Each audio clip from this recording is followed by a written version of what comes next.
할렐루야. 네, 주의 이름을 찬양합니다. 오늘 말씀의 제목 감사가 오히려 가증한 것이 될 때라는 제목입니다. 여러분, 저희가 지금 감사의 예배 드리는 것, 추수감사절을 지나면서 하나님께 감사드린다는 것이 얼마나 중요한가 우리가 지난 시간에 말씀을 나눴습니다. 그런데 우리가 이제 하나님께 감사드린다, 또 다른 사람에게도 막 감사하죠. 우리는 일생 돌이켜보면서 감사할 것이 얼마나 많습니까? 근데 중요한 것은요, 우리가 하나님에게 감사할 때도 그렇고 인간에게도 감사할 때도 그렇고 그 감사드리는 태도, 마음 자세가 잘못되면 그 감사가 오히려 가증한 것이 될 수 있습니다. 그래서 오늘 이제 우리가 이게 본문을 다 살펴볼 만큼 여유가 있으면 좋겠습니다만, 오늘 말씀을 보면 참 기가 막힌 말씀입니다. 여러분이 이 본문을 읽을 때는 이게 무슨 내용일까? 뭐 그냥 하루 그날로 다 먹고 이틀째 남겨주지 말고 적어도 3일 아침엔 다 불살라버리고 감사의 제물 드리는 것을 왜 이렇게 표현할까라는 굉장히 의문점이 많이 들 거예요. 그런데 이것은 여러분의 인생에서 일상에서도 그렇고 하나님과 관계 속에서도 정말 중요한 감사의 태도, 진짜 감사하다는 것이 어떻게 표현하는가를 정말 의미 깊게 해주는 내용입니다. 그래서 여러분 꼭 오늘 말씀을 여러분 인생의 삶의 자세로, 태도로 안고 살아가야 합니다. 자, 첫 번째 우리가 중요할 것은 이런 거죠. 감사 제물 참여자의 포괄성입니다. 자, 이게 무슨 말인가요? 감사의 제사를 가증스럽게 하지 않으려면 3일까지 음식이 남으면 안 되거든요. 그러려면 어떻게 해야 돼요? 감사 드릴 때 나 혼자만 감사하고 나 혼자만 즐길 게 아니라 많은 사람을 초청해야 되는 거예요. 감사의 자리에. 내가 감사를 드릴 때는 많은 사람을 모아놓고 함께 누리는 거예요. 자, 여러분, 저희 교회에서 각마다 떡을 낼 때 자기 혼자 감사해서 자기 혼자만 하나님께 바치는 게 아니라 어떻게 해요? 떡을 우리 교인들과 함께 다 나누잖아요.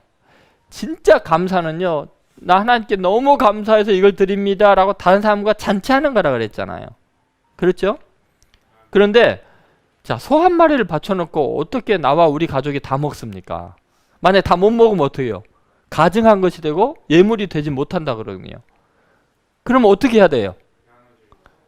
막 사람들 불러 모아야 돼요. 나 지금 이것 때문에 너무 감사한데 와서 고기 한 덩어리씩 다 먹어야 된다고. 에? 정말 그런 관점에서 왜 불살라버리라 그랬는지 한번 보겠습니다. 15절부터 읽겠습니다. 감사함으로 드리는 화목제물의 고기는 드리는 그날에 먹을 것이요 조금이라도 이튿날 아침까지 두지 말 것이니라. 그러나 그의 예물의 제물이 서원이나 자원하는 것이면 그 제물을 드린 날에 먹을 것이요 그 남은 것은 이튿날에도 먹되 그 제물의 고기가 셋째 날까지 남았으면 불사를 지니 만일 그 화목제물의 고기를 셋째 날에 조금이라도 먹으면 그 제사는 기쁘게 받아들이지 않을 것이라. 드린 자에게도 예물답게 되지 못하고 도리어 가증한 것이 될 것이며 그것을 먹는 자는 그 죄를 짊어지리라. 네, 여러분 이 말씀을 한번 잘 보세요. 자, 그날에 다 먹어야 돼요. 그죠? 그런데 하나님께 서운한 것은 하나님 내가 앞으로 이렇게 하겠습니다 하는 것은 자기도 좀 더 기억을 하고 새겨야 되니까 이튿날까지 괜찮다. 그때까지 한 번 더 하나님 너무 감사해서 제가 이러겠습니다라는 건 괜찮다. 근데 셋째 날까지 나오면 싹 불태워버려라. 음식이 남지 않도록 뭐를 하라는 거예요? 사람들을 다 초청하라는 거예요. 그런데 중요한 게 뭐냐? 사람들이 다들 사는 게 바쁘거든요. 그런데 누가 오냐고요. 더구나 일을 할 일이 많은 사람들, 부자인 사람들, 뭐 이런 사람들은요 다 자기 일이 바빠요. 그럼 어떻게 해야 이 고기가 안 남게? 소 한 마리 잡아놓고 하루 안에 다 먹는 방법이 뭐겠어요? 가난한 사람들, 굶주린 사람들, 오갈 데 없는 사람, 길거리에 지금 일자리 찾고 있는 사람들, 이런 사람들은 얼마든지 많이 있거든요. 그러니까 너가 진짜 하나님께 감사하려면 그들을 초청하라는 거예요. 그들 없으면 네 잔치 망한다. 너 저주받는다. 그렇지 않으면 너 감사드리는 거 다 불태워서 없어진다. 낭비다. 예배 드리는 게 안 된다. 이런 거예요. 여러분 여기에 하나님의 의지가 얼마나 강력하게 반영되어 있는지 알겠죠? 하나님은요 우리가 감사를 통해서 뭐를 해야 되냐면 다른 사람들의 필요를 채워주는 일을 하라는 거예요. 가난하고 병든 사람들, 오갈 데 없는 사람들이 이 잔치에 참여할 수 있게 해야 된다는 거예요. 그런데 세상 사람들은 자기 잔치에 가난한 사람 오는 거 좋아하지 않거든요. 세상 사람들은요, 자기 잔치에 부유하고 능력이 있고 뭐 대단한 사람들이 오는 걸 좋아하거든요. 그런데 그런 사람들은 잘 오나요? 잘 안 오지요. 그런데 고기는 지금 이렇게 소 마리 받쳐놓고 이거 어쩌겠어요. 그러니까 여러분, 하나님께서 지금 우리에게 하시는 말씀은 명백합니다. 화목제를 드릴 때, 진짜 니네가 감사의 제사를 드릴 때는 니네들의 감사가 의미 있어지려면 가난한 자들 반드시 초청해라. 너희들이 바친 감사의 제물을 감사함으로 기쁨으로 나눠 먹을 수 있는 사람들이 있어야 된다. 그들이 참여하면서 얼마나 감사하겠어요. 우리같이 가난한 자를 초청해서 이 평생 먹을 수 없는 고기를 먹게 해주셔서 너무 고맙습니다. 그럴 거 아니에요. 그럼 그 사람들도 감사로 예배에 참여하는 게 되잖아요. 여러분, 하나님은 자기의 백성들을 돌보는 마음을 우리가 감사하는 태도를 통해서 실현하기를 원하시는 거예요. 그것이 바로 예배 드리고 우리가 하나님께 헌금하는 모습이죠. 여러분, 누가복음 14장에 보면 예수님의 이 놀라운 잔치에 대한 이해가 나와 있습니다. 자, 바리새인의 두령의 집에 예수님이 잔치에 초청을 받았어요. 잔치에 초청을 받았는데 보니까 다들 상석에 앉으려고 그래요. 다 잘난 척이에요. 그러니까 예수님은 높은 자리에 앉지 말고 낮은 자리에 앉아라. 그러면 너희를 인도해 줄 거 아니야. 그러니까 초청을 받은 사람은 높은 자리에 앉지 말고 낮은 자리에 앉으라 그래요. 그런데 잔치를 베푸는 사람은 어때요? 초청을 할 때 가만히 보니까 다 힘있고 유명한 사람만 초청한 거예요. 그러니까 예수님이 잔치를 베푼 사람과 앞으로 잔치를 베풀 사람들에게 이런 말이에요. 니네가 잔치를 벌리려고는 앞으로 초청할 때 가난한 사람들, 병든 사람들, 저른바리들, 시각장애인들, 어려운 사람들을 초청해라. 그래야 그들이 너희 잔치에 왔다가 갚을 것이 없으니까 하늘 아버지가 너희에게 갚아줄 거다. 그래야 너희가 영생에 참여하게 될 거다. 예수님이 이런 말씀하셔요. 그러니까 결국은 화목제물 하나님께 예배 드릴 때 너희가 정성껏 드리려면 그렇게 굶주려 있는 백성들, 가난한 사람들 초청해서 그들과 함께는 누구나 다 와서 누리게 해야 된다. 세상 사람들처럼 부자들만 초청하지 말아라. 그렇게 이야기하는 거죠. 그래서 예수님이 정말 그렇게 사셨어요. 그렇게 말씀만 하신 게 아니라 그렇게 사셨는데 예수님은 늘 식사하실 때 가난한 사람들과 병든 사람들과 세리와 죄인들, 사람들이 상대를 하는 사람들과 함께 식사를 하셨어요. 그것이 누가복음 15장 1절, 2절 거기 나와요. 그리고 그 15장에 유명한 비유가 나오잖아요. 그러니까 예수님은 누구든지 다 와서 예수님과 함께 식사하게 해주신 거죠. 그래서 예수님이 그들이 비난하는 거, 야, 너는 이렇게 수준 낮은 가난하고 병들고 죄인들하고 너 식사하고 그들과 교제하느냐? 이거에 대해서 그것이 얼마나 잘못된 생각인가를 깨우쳐 준 것이 그 유명한 누가복음 15장에 나오는 세 가지 잔치에 대한 이야기예요. 잃은 양 한 마리를 99마리 놔두고 한 마리를 찾아서 죽도록 찾아 헤매고 나서 찾은 즉 어깨에 메고 와서 온 마을 사람들을 불러놓고 잔치를 한다 그랬죠. 하늘에서는 이와 같이 죄인 하나가 돌아오면 의인 99명보다 더 기뻐해서 잔치한다고 이야기 나오죠.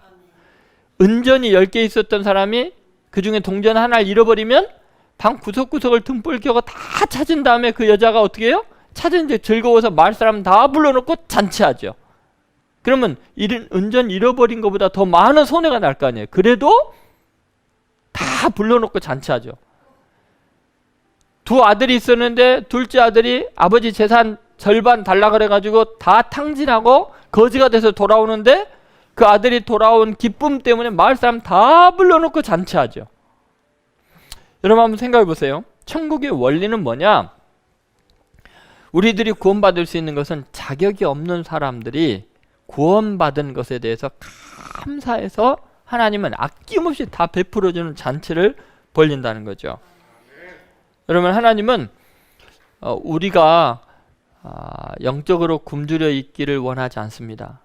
우리가 세상 사람들에게 버림받고 소외되는 것을 기뻐하지 않습니다.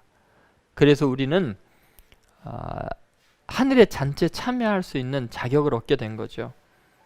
우리가 하나님께 감사로 예물을 드리고 이렇게 매주일날 헌금을 드리고 이런 것들은 정말 한 영혼이라도 더 이 하나님의 잔치에 참여하게 하기 위해서예요. 한 사람이라도 복음을 듣게 하기 위해서 하나님의 이 구원의 잔치에 다 참여하게 하시려는 하나님의 은혜가 있는 거죠.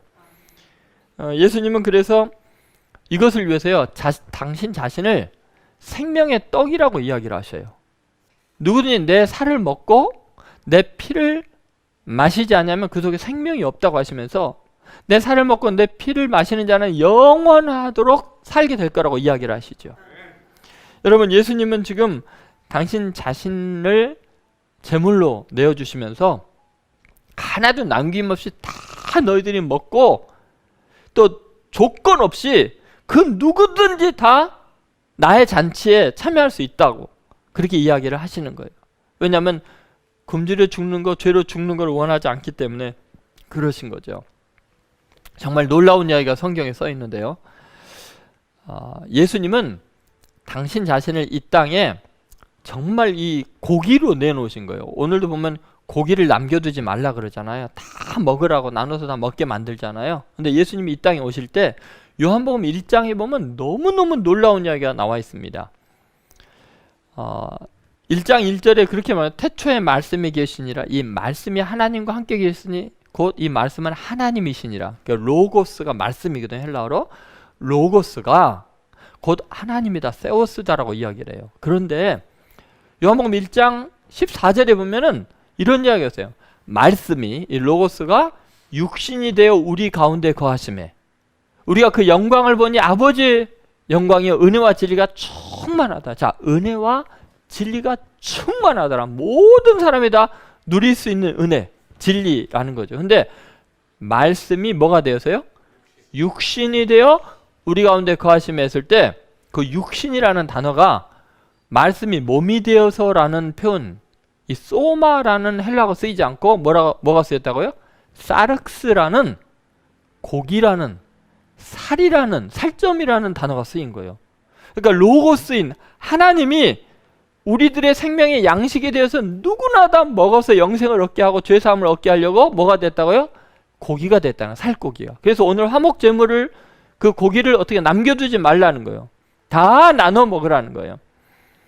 여러분, 자, 화목제물을 하루 아니면 이튿날 그 안에 다 먹으라는 이유는 음식이 부패할까봐가 아니에요.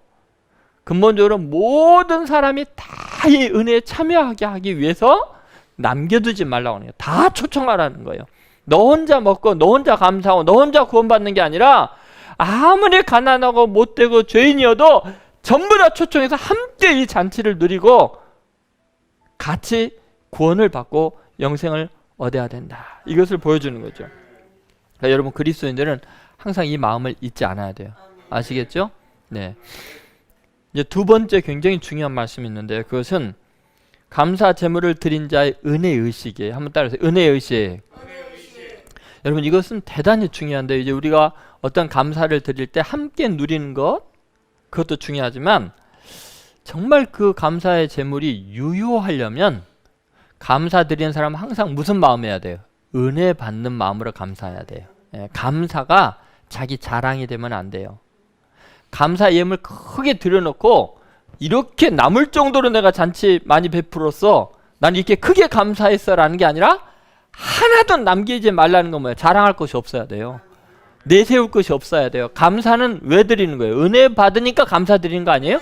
근데 자기가 자랑하면 그게 무슨 감사가 되겠냐고요. 그래서 17절 18절에 보면 그 놀라운 이야기가 자세히 나와 있습니다. 어떻게 구약의 제사 드리면서 이런 말씀하셨는지 저는 너무 신기해요. 자, 보세요. 같이 있습니다. 그 제물의 고기가 셋째 날까지 남으면 불사를 찌니래. 만일 그 화목제물의 고기를 셋째 날에 조금이라도 먹으면 그 제사는 기쁘게 받아들여지지 않을 것이라. 드린 자에게도 예물답게 되지 못하고 도리어 가증한 것이 될 것이며 그것을 먹는 자는 그 죄를 짊어지리라. 아멘. 여러분, 이 18절의 이야기는 정말 기상천외한 말씀이죠. 그러나 정말 합리적이고 옳으신 말씀이에요. 자, 왜 셋째 날까지 남으면 완전히 불살라버리라고 하냐, 완전히 없애버리라고 하느냐. 감사 예물인데 그 아까운 고기들을 그 가난한 나라에서 왜 완전히 없애버리라고 그러냐. 그 이유가 있어요. 여러분, 먼저 셋째 날까지 고기가 나오면 그 제사는 기쁘게 드려지지 않는다는 거예요. 받아들여지지 않는다. 하나님께서 하나님께 그러니까 많이 드려서 남는 것인데도 왜 하나님이 기쁘지 않을까요? 그 이유가 뭘까요? 여러분, 하나님의 마음이 어디에 있는가? 우리가 예배 드릴 때 하나님의 마음이 어디에 있는가를 밝혀주는 거죠. 하나님의 기쁨은 하나님의 자녀들이 가난하든 부하든 함께 가족처럼 기쁨과 감사를 나누는 친교의 자리가 예배가 되기를 원해요. 이게 진짜 하나님이 기뻐 받으시는 예배죠. 자, 거기에 보면 18절에 드린 자에게도 예물답게 되지 못하고 도리어 뭐라 그래요? 도리어 가증한 것이 될 것이며. 자, 예물답게 되지 못한다라는 말을 한번 잘 생각해 보세요. 여러분, 감사가 남을 정도가 되면 자꾸 그 감사를 내가 이렇게 했었는데 내가 당신한테 옛날에 이렇게 감사했잖아요. 그러면 그게 예물답게 되겠어요? 지금 하나님께 드린 것이 옛날 거 우려 먹으면서 계속 위세를 부리면 그게 예물답게 되겠냐고요. 여러분, 우리가요 어떤 것에 감사의 제물이 남아있다는 것은 아직도 자기 의가 있는 거예요. 그건 감사가 아니라 자랑거리로 삼고 다른 사람 앞에 위세를 부리는 거지 은혜 받은 사람의 태도가 아니고 감사의 태도도 아니라는 거죠. 그러니까 남기지 말라. 너 은혜 받아서 감사했으면 네 감사한 것이 너 의식 속에 남아있으면 그 감사가 아니고 뇌물이다. 자랑이다. 네 교만이 된다. 이런 거죠. 그러니까 싹 태워버리라는 거예요. 무슨 말씀인지 알겠습니까? 얼마나 중요한 이야기인지 몰라요. 이처럼 여러분, 감사는 내가 딱 드리는 순간 하루 정도 내가 기쁘고 서운하고 있으면 이틀까지는 하나님께 내가 드릴 수 있는 감사합니다. 그 다음부터는 어떻게 해야 돼요?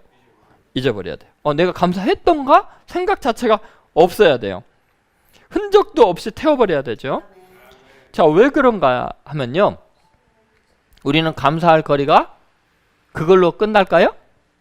감사 드릴 일이 그걸로 끝날까요? 하나님의 은혜가 그걸로 끝날까요? 아니에요. 우리는 감사 드리기가 바쁘게 잊어버릴 수밖에 없는 이유가 뭐냐면 또 다른 은혜를 주시니까, 더 큰 일을 행하시니까 그거에 또 감사해야지 옛날 거 감사할 시간이 없어요. 무슨 말인지 알겠습니까? 이게 바로 기독교 신앙생활입니다. 자, 얼마나 이게 중요한가 보세요. 왜 감사 드린 거 싹 태워버려야 하냐면은 하나님께서 소 한 마리를 태워드렸는데 하나님께서 또 수백 마리를 또 주시네. 그럼 어때? 이거에 대해서 감사하지. 옛날 거 감사할 여유가 없어요. 또 바쳐도 바쁜 거예요. 그래서 성경에 보면 감사를 드릴 때는 새 노래로 감사하라 그래요. 자, 한번 보세요. 시편 98편 1절 2절 보세요. 왜 그걸 태워버려야 되는지를 잘 보죠. 왜 잊어버려야 되는지. 자, 같이 있습니다. 새 노래로 여호와께 찬송하라. 그는 기이한 일을 행하사 그의 오른손과 거룩한 팔로 자기를 위하여 구원을 베푸심이로다. 여호와께서 그의 구원을 알게 하시며 그의 공의를 문 나라의 목전에서 명백히 나타내셨도다. 아멘. 하나님이 구원을 알게 하시는데 이제는 어느 정도까지 알게 해요? 그의 공의를 문 나라 목전에서 전 세계적으로 명백히 나타내시니 감사가 얼마나 크겠냐는 거예요. 그런데 거기 보면은 감사할 때 새 노래로 여호와께 찬송하라 했어요. 자, 왜 새 노래일까요? 옛날에 감사했던 노래, 감사 때 막 즐거워서 노래 불렀던 거 싹 잊어버리고 새 일을 행하시니까, 또 은혜를 경험하니까 내가 새로운 마음으로 감사하게 되니까 새 노래가 되는 거예요. 우리는 늘 새로운 노래, 새로운 간증, 새로운 감사가 넘치는 인생들이라는 거죠. 그러니까 감사 드릴 때 하루 이틀 감사한 다음에는 그거 어떻게 해야 돼요? 남으면 싹 태워버리는 거예요. 다 베풀고도 앞으로 줄 게 또 있으니까.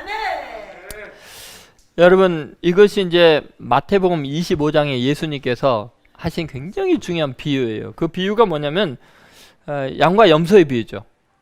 그 우편에 좌편에 이제 예수님 재림할 때 나뉜다 그러잖아요. 그러면서 그런 이야기예요. 우편에 있는 자들에게 양들에게 뭐라 그래요? 예수님께서 하신 말씀 잘 들어보세요. 내가 뭐 굶주렸을 때 가난할 때 병들을 때 공급해 주지 않았냐. 그랬더니 저희는 그렇게 해준 기억이 없는데 언제 우리가 주님께 그랬습니까? 그랬더니 예수님이 가난한 자들이 한 것이고 내게 한 거라는 이야기를 하시죠. 그 내용을 마태복음 25장 37절부터 40절 한번 같이 보겠습니다. 같이 읽겠습니다. 이에 의인들이 대답하여 이르되 주여 우리가 어느 때 주께서 줄이신 것을 보고 음식을 대접하였으며 목마르신 것 보고 마시게 하였나이까? 어느 때 나그네 되신 것을 보고 영접하였으며 헐벗으신 것을 보고 옷 입혔나이까? 어느 때 병드신 것이나 옥에 갇히신 것을 보고 가서 배웠나이까 하리니 임금이 대답하여 이르시되 내가 진실로 너에게 이르노니 너희가 여기 내 형제 중에 지극히 작은 자 하나에게 한 것이 곧 내게 한 것이니라 하시고. 아멘. 여러분, 이 감사의 제물을 드릴 때 자, 어려운 이웃들에게 베풀었는데 너희가 참 귀한 일을 했다. 자, 감사의 제물은 누구와 함께 먹는다 그랬어요? 가난한 병사까지 다 같이 한다 그랬잖아요. 그럼 분명히 그렇게 했잖아요. 그런데 이 사람들은 기억하고 있어요, 못하고 있어요? 자기가 베풀어 놓고 우리가 그렇게 한 적이 없으니까 주님께 언제 그랬습니까? 라고 이야기를 하잖아요. 그랬더니 예수님이 하신 말씀이 뭐라 그래요? 너 중에 내 형제 중에 지극히 작은 자 하나에게 한 것이 곧 내게 한 것이다. 이렇게 이야기를 하지 않았습니까? 그러니까 결국은 감사 드리는 사람은 자기가 감사한 것 자체를 잊어버리고 있다는 거예요. 자, 내가 감사했다. 이거는 자기 자랑거리가 되고 자기 교만의 재료가 되는 거예요. 그런데 감사한 걸 내가 언제 그렇게 했습니까? 그런데 누구는 기억하고 있어요? 주님은 영원히 기억하고 있어요. 그리고 주님이 그걸 다 갚아주시는 거죠. 여러분, 우리가 하나님께 예배한다는 것은, 감사한다는 것은 이렇게 가난하고 병든 사람들을 초청해서 함께 복음의 잔치에 참여케 하고 그들도 죄사함의 은혜를 받고 그들도 이 감사에 동참하게 만드는 그런 은혜로운 삶을 살아야 된다는 것을 의미합니다. 자, 이 감사의 계절에 저는 여러분들이 하나님 앞에 감사드리는 이 방법을 잘 이해하시고 그 태도를 이제 명확하게 하게 되기를 바라요. 감사는 정말 포괄적인 그 대상들을 설정해야 됩니다. 그래서 그냥 하루에 다 먹고 없앨 만큼 누구나 다 내 감사에 함께 동참하게 해서 많은 사람에게 혜택을 받게 하면 그게 진짜 하나님을 섬기는 거다. 그리고 그 감사를 통해서 우리는 은혜의식이 가득해야 돼요. 은혜만 있어야지 내가 감사했는데 라는 공로의식이 있으면 안 돼요. 그래서 싹 불살라버리라. 자기도 잊어버리라. 왜? 앞으로 받을 은혜가 더 크니까. 앞으로 하나님께서 새로운 노래를 하게 하실 줄로 믿습니다. 여러분이 한 번 감사로 끝나는 인생이 아니라 감사절이 지냈지만 더욱 새로운 감사가 넘치게 되기를 바라요. 여러분, 그러한 은혜가 우리 예수님 교회 성도들뿐만 아니라 예수님을 믿는 모든 성도들에게 넘치게 되기를 주의 이름으로 축원드립니다.